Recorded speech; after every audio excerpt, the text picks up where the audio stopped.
Bismillahirrahmanirrahim. Assalamualaikum warahmatullahi wabarakatuh. Perkenalkan, nama saya Nurul Ma'rifah Hatta dengan NIM L0211916063. Di video ini saya akan membahas mengenai pengaruh pemaparan kadmium dan tembaga terhadap abnormalitas spermatozoa ikan mas atau Cyprinus carpiolin. Adapun latar belakang penulisan jurnal ini yang dilakukan oleh Yanuarso, Esi, Erma, dan Yeti, yaitu berbagai aktivitas manusia dalam kegiatan industri, pertanian, ataupun rumah tangga telah berdampak pada meningkatnya jumlah polutan yang masuk ke dalam ekosistem perairan. Di antara logam berat yang merupakan limbah kegiatan industri adalah kadmium dan tembaga. Keduanya dikelompokkan sebagai bahan beracun dan berbahaya. Kedua toksin tersebut pada organisme akuatik seperti ikan secara langsung telah berpengaruh pada organ reproduksinya. Ikan mas merupakan salah satu jenis ikan yang banyak dibudidayakan. Pengaruh letal dan toksisitas berbagai logam telah banyak diketahui pada ikan mas.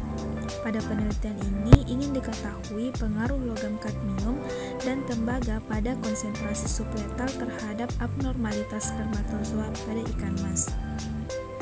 Keberadaan kadmium dan tembaga dalam perairan dapat bersifat toksik bagi organisme di dalamnya.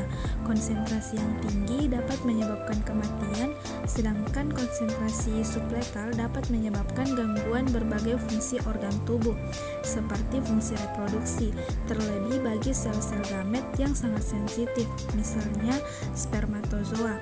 Pada penelitian ini bertujuan untuk melihat pengaruh logam berat kadmium dan tembaga terhadap abnormalitas spermatozoa ikan mas atau Cyprinus carpiolin.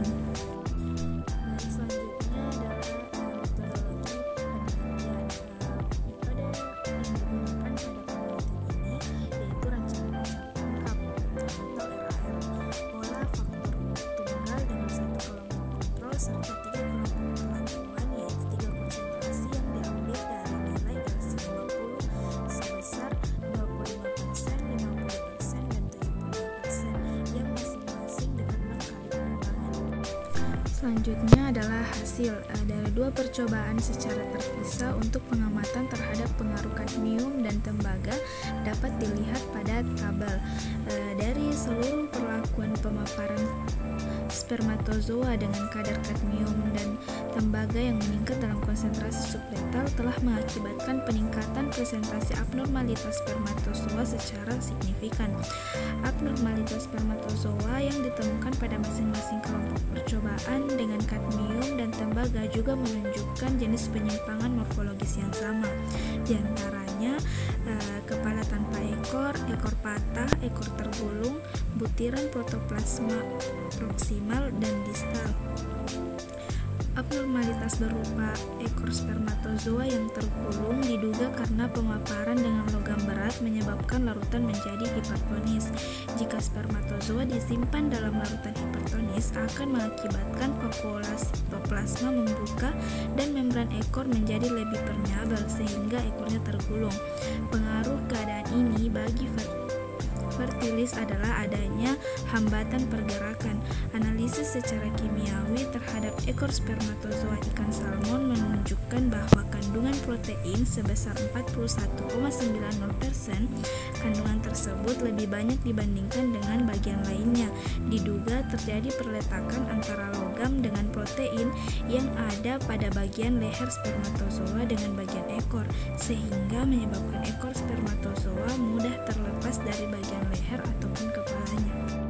Berdasarkan penjelasan sebelumnya, pada jurnal penelitian ini dapat disimpulkan bahwa kadmium dan tembaga bersifat toksik terhadap spermatozoa ikan mas dengan masing-masing nilai LC 50 sebesar 98,41 ppm dan 123,78 ppm. Terjadi peningkatan abnormalitas spermatozoa ikan mas menjadi 12,42, 22, dan 32,67% pada pemaparan masing-masing 25, 50, dan 75 ppm kadmium dan menjadi 15,5, 27,67 dan 40,33% pada pemaparan dengan masing-masing 31,62% dan 93 ppm lembaga selama 30 detik dibandingkan dengan 2,83 hingga 3,3% pada abnormalitas semen segar.